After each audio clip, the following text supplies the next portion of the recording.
중국은 왜 그런가? 중국은 왜 저렇게 나오지? 왜 저렇게 말을 하지? 왜 저렇게뿐이 할 수 없지? 그리고 중국이란 무엇인가? 중국은 어떻게 하려고 하는가?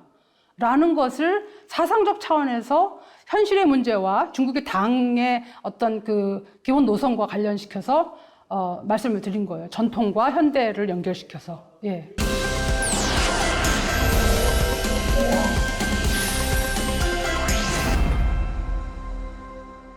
안녕하세요. 저 주경란입니다. 연세대학교 국학연구원에서 중국 현대 사상을 담당하고 있고요. 예, 그렇게 연구를 하고 있습니다.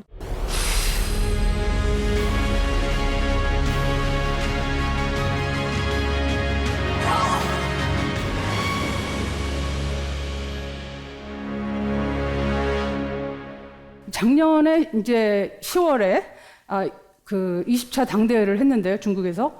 그럴 때 이제 인류 운명 공동체와 조금 아까 말씀드린 것처럼 아시아 운명 공동체, 그 다음에 이제 중화민족 공동체를 이렇게 발표를 하면서 세계 패권 전략을 제시했다라고 볼 수 있는데, 그것을 조금 도식화를 하자면 자본주의 민주주의 대 자본주의적인 서방의 자본주의적 민주주의 대 그리고 중국의 막스주의, 레닌주의, 그리고 천하주의를 이렇게 대립구도를 통해서 좀 접근하겠다, 이런 어떤 구도를 천명한 셈이고요. 중국이 이제 최근에 상당히 자신감을 갖게 됐는데요.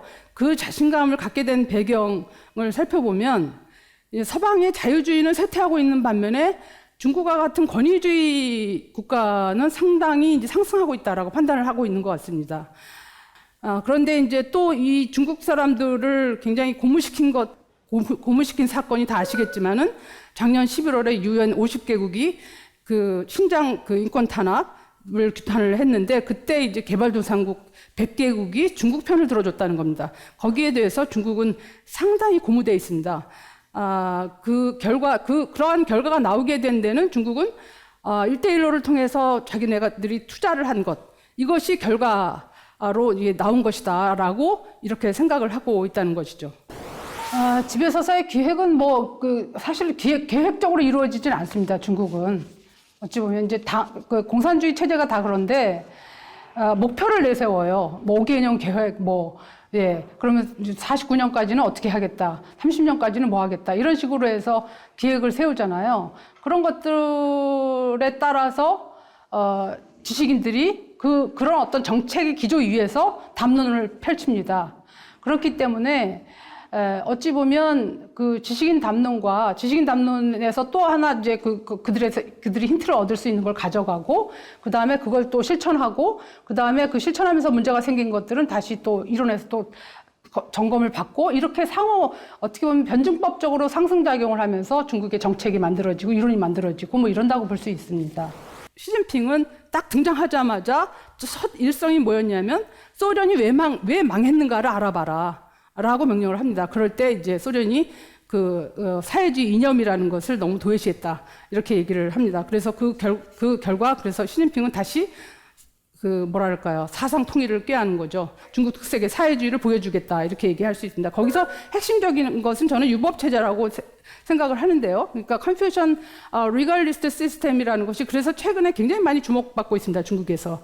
그래서 거기에 유법체제를 기본에 깔고 그 위에는 이제 막스주의가 그걸 영도하는 그런 차원으로 이제 가고 있다라고 말씀드릴 수 있고요. 장칭이라는 사람은 여기서 이제 무슨 생각을 하게 되냐면, 동아시아 유교 문명이라는 것을 그러니까 다시 한번 재건해야 된다, 그걸 진흥시켜야 된다라고 얘기를 하면서 서양 문화로 타락되었던 어떤 동아시아를 다시 동아시아의 원래의 모습으로 되돌려 회복해야 된다라는 생각을 하게 됩니다. 그런 점에서 이제 일본에서 이런 어떤 사고 양태를 주목을 하게 되는데, 천하나 동아시아의 개념화는 신대동아 공영권, 그러니까 일본의 대동아 공영권의 새로운 어떤 모습이지 않는가, 새로운 근대 추국이다. 중화민족 공동체가 굉장히 중요하게 런칭이 됐어요. 그런데 그것은 이제 중국 내부용이기도 합니다. 사실 1차적으로는 소수민족을 어떻게 관리할 것인가, 소수민족의 일탈을 막기 위한, 하나의 노선이라고도 볼 수 있는데요. 전략이라고도 볼 수 있는데, 그것과 더불어서 또 하나는 뭐냐면, 홍콩의 조기 회귀. 그러니까 홍콩이 50년 불변, 50년 동안 홍콩인이 통치하고 기존의 방식대로 해온다라고 제시가 됐잖아요. 그때 이제 반환하면서 50년 동안 홍콩인이 통치하는 방식을 그대로 유지한다라는 거예요. 근데 지금 벌써 이게 조기 종료되려고 하고 있는 거거든요. 그러니까 홍콩의 자치를 인정하지 않으려고 하는 거죠. 그러니까 첫 번째는 소수민족 통제용, 그 다음에 두 번째는 홍콩의 조기 회귀, 그 다음에 세 번째는 대만의 통일이죠. 그러니까 대만이 독립하려고 하는 것을 저지하려고 하는 것이죠. 이제 또 하나를 거기다 보태자면 뭐냐면 예전에 사이라고 하는 나라들 있잖아요. 그죠? 그 사방에 이제 오랑캐들, 한국도 포함이 되는 거죠. 조공을 했던 그 나라들을 어찌하면 중국으로 끌어들일 것인가, 경제적 차원에서. 이런 전략이 함께 들어있다라고도 볼 수 있습니다. 그래서 우선은 이제 소수민족 동화 정책을 강화하겠다는 것이고, 그 다음에 이제 홍콩의 조기 흡수, 그 다음에 제일 중요한 것은 타이완의 독립을 저지하기 위한 포석이 아닌가, 이렇게 생각이 들고요. 그런 차원에서 이제 저희가 대일통하고도 이제 연결이 되고 그렇습니다. 그런데 중화인민공화국도 기본적으로 청나라의 판도를 계승했기 때문에 이제 이 대일통이라는 문제가 지금도 굉장히 중요하다라고 생각을 할 수 있는데요. 청나라의 영역, 판도를 계승받았고, 그 다음에 또 소수민족, 에스닉을 그대로 승계받았기 때문에, 영토와 주민을 승계받았고, 이 영역을, 뺏기면 안 된다라는 거죠. 그걸 그대로 유지를 해야 된다라고 하는 것이 어떻게 보면 강박으로 남아있다. 그런 차원에서 대일통이라는 부분은 중국에서는 절대 양보할 수 없는 가치다라는 거죠. 그러니까 그런 차원에서 보게 되면 유교와 제국, 그리고 유교와 국가라는 것이 상당 부분 이렇게 이제 일치되는 것이다라고 얘기할 수 있는데, 그런 차원에서 보게 되면 지배의 정당성은 지배자의 민족적 출신으로 판단하는 것이 아니고 대일통을 실현했느냐 여부로 판단한다. 강윤희는 이제 보존 중국이죠. 그러니까 중국을 보존해야 된다라고 했을 때 그 중국의 핵심적인 것은 뭐냐면 청나라가 유지했던 그 강력이라는 것, 그 다음에 그 강력을 통치했던 유교라는 거죠. 그러니까 강력과 유교죠. 그것을 가지고 이제 얘기를 한 건데, 그런데 강윤희는 그것만 얘기한 게 아니라 또 하나는 그 당시에 뭐냐면 대동사상도 주장을 했습니다. 강윤희가 대동사상을 얘기할 때는 최종적인 대동이라는 대동세에는 미래가 있다라는 것을 얘기할 수 있는데요. 미래가 있죠. 그런데 최근에는 뭐냐면, 최근 지식담론에서는 이 개혁론으로 기능하기보다는 현 중국 체제의 정책을 분식해주는 공략학으로 이렇게 조금 변질되고 있는 것이 아닌가라는 게 제 입장입니다. 1대1로는 이따의 일로라고 얘기를 하는데, 중국어로는 그게 원 벨트 원 로드예요. 그리고 중국의 이니셔티브를 얘기를 하거든요. 그런데 이제 거기에서 두 가지가 이제 목표인데요. 이전에 전통 시기에 있었던 실크로드를 새롭게 여기를 복원하고자 하는 거죠. 그러니까 해상으로도 그리고 이제 육상으로도요. 그걸 복원하려고 하는 것이고, 그런데 그런 과정에서 이제 어떤 목표를, 그러니까 가치로서의 목표를 내세워야 되니까 그것을 인류 문명 공동체라는 말을 통해서 내세운 거고요. 그리고 거기서 목표하는 것은 뭐냐면, 중국이 이제 세계에, 그러니까 서구의 어떤 서구가 만들어진 룰을 따르고 있었지만, 이전에는 룰 테이커였어요. 룰을 따라가는 나라로서 존재했지만, 이제는 룰 메이커가 되고자 하는 것이죠. 예, 룰 메이커가 돼서 룰을 만들어서 그것을 세계를 향해서 보낸다고 할까요? 중국 중심의 세계 질서를 만들겠다. 그런 표현이죠. 그러니까 룰 메이커가 되고자 한다라고 얘기할 수 있습니다. 그것을 위해서 인류 운명 공동체라는 말을 만들었다. 이렇게 얘기할 수 있습니다. 근데 실제로 내용은 어떤 것인지 아직 불분명합니다. 최근에 하버드 맥킨더의 책이 심장지대라는 책이 나와 있는데요. 거기 보면 동유럽을 지배하는 자가 심장지대를 호령하고, 심장지대를 호령하는 자가 이제 세계도를 호령하며, 세계도를 지배하는 자가 전 세계를 호령한다라는 말이 나와 있습니다. 이 말을 그레엄 앨리스는 뭐라 그러냐면, 만약 2030년까지 중국의 지금의 목표가 달성된다면 맥킨더의 유라시아 개념은 처음으로 현실이 된다라고 얘기를 하고 있습니다. 데이비드 하비는 이 1대1로의 어떤 지정학적 프로젝트를 중앙아시아는 사회 기반 시설 투자를 통해서 중국의 영향권 안으로 흡수되는 중이다. 이렇게 얘기를 하고 있습니다. 근데 이런 것들을 이제 일본의 어떤 학자는 뭐냐면 전통과 경제와 테크놀로지가 결합하고 있다. 예, 이렇게 얘기하고 있습니다. 그래서 중국의 어떤 그 유라시아에서의 1대1로의 상황을 여기엔 정치가 있다, 정치를 하고 있다, 이렇게 이제 유라시아의 정치가 있다라고 얘기를 하고 있는 거죠. 그래서 일정 정도 평가를 하고 있는 셈이라고 볼 수 있는데요. 그레엄 앨리슨이 재밌는 게 그 예정된 전쟁에서 한 파트가 중국입니다. 굉장히 많은 부분을 할애해서 중국을 얘기하고 있는데요. 거기서 시진핑의 책무에 대해서 얘기를 하고 있습니다. 중국을 다시 위대하게 하는 것이 이제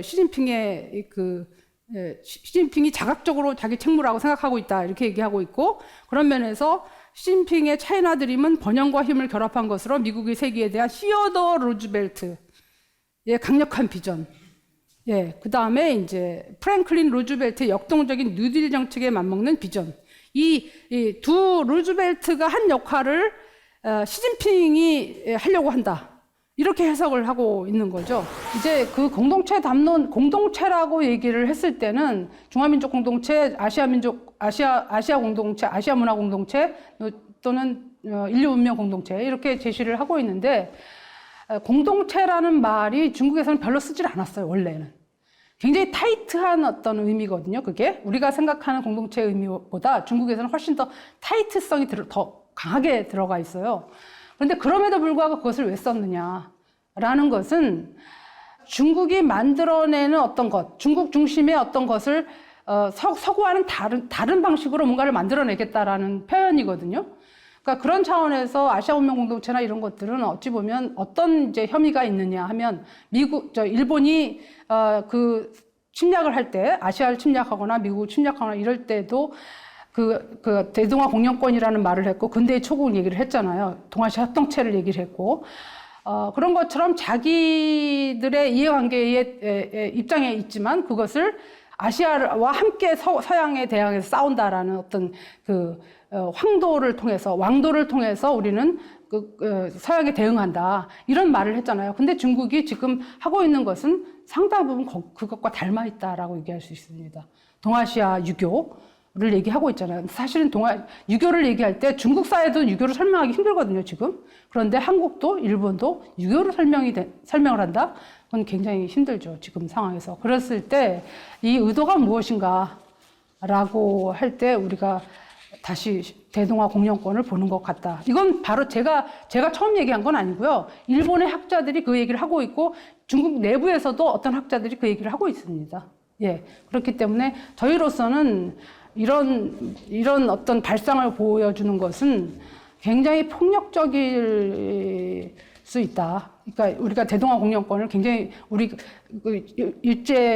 그러니까 침략 당한 어떤 시기에 이것이 나온 그 개념이잖아요. 그렇기 때문에 우리로서는 상당히 반갑지 않은 것이다라고 얘기할 수 있죠. 그 대안을 어디서 발견할 것인가라는 거죠.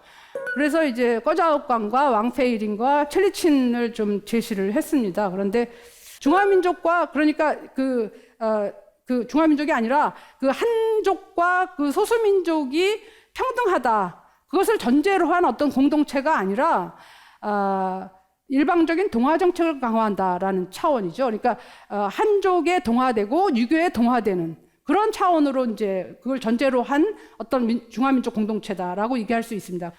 디지털 자본주의 시대의 기술과 정치의 불일치. 예, 정치가 실종되고 기술은 점점 더 발전하지만 사람은 불행해지고 있다. 사람들은 이게 격차는 점점 더 벌어지고 있고, 그럴 때 이제 미국과 중국도 예외는 아니다라고 얘기할 수 있습니다. 미국도 아니고, 그렇다고 중국이 또 대안이 될 수도 없는 그런 상황에서 이러한 어떤 현실이 지금 우리의 비극이 아닌가, 이렇게 생각합니다. 중국에 대한 어떤 이제 패러다임의 전환, 늘 좀 생각해 봐야 되지 않는가라는 생각을 하게 됐고, 그런 차원에서 중국 인식을 근본적으로 재검토해야 된다라는 거죠. 부족한 발표 들어주셔서 감사드립니다. 예, 감사합니다. 저는 이제 이게 쉽지는 않은 문제다라고 생각을 합니다. 그런데 중국은 자원이 많은 나라예요. 사상 자원이. 제가 볼 때는 전통 사상 자원도 마찬가지고요. 20세기 사상 자원도 있어요. 굉장히 풍부합니다. 그것을 어떻게 활용하고 어떻게 재구성하느냐에 따라서 상당히 다르게 나올 수 있다.